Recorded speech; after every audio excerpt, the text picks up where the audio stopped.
Здравствуйте, мои друзья! Посмотрите, какую прелесть мы с вами сегодня приготовим. Идею я нашла в интернете. Это тарталетки с заварным сметанным кремом. У меня упаковка готовых тарталеток. 12 штучек. Выкладываю их на противень, выстеленной пекарской бумагой. И сейчас мы приготовим заливку, сметанный крем. 300 граммов сметаны, у меня 15%. 50 граммов сахар, 10 граммов ванильного сахара, 20 граммов кукурузного крахмала, 1 яйцо. Все размешиваем до однородности. Пошаговый рецепт вы сможете прочитать в описании под видео. Посмотрите, как все просто и как все гениально. Раскладываем крем по тарталеткам. Прям доверху заполняем тарталетки кремом. Сверху на крем я выкладываю ягоды черной смородины, замороженные. Я их не размораживала. По 3 ягодки. Вы можете использовать любые ягоды на ваш вкус.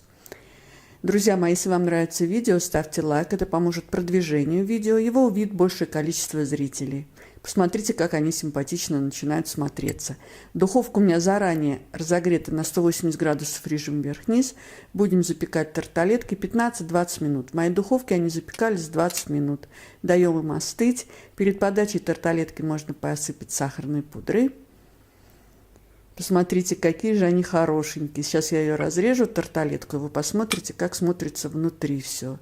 Посмотрите. Пробуем. Друзья мои, как же это вкусно. Хрустящая тарталетка, нежный сметанный крем. Приготовьте, это так просто и очень вкусно.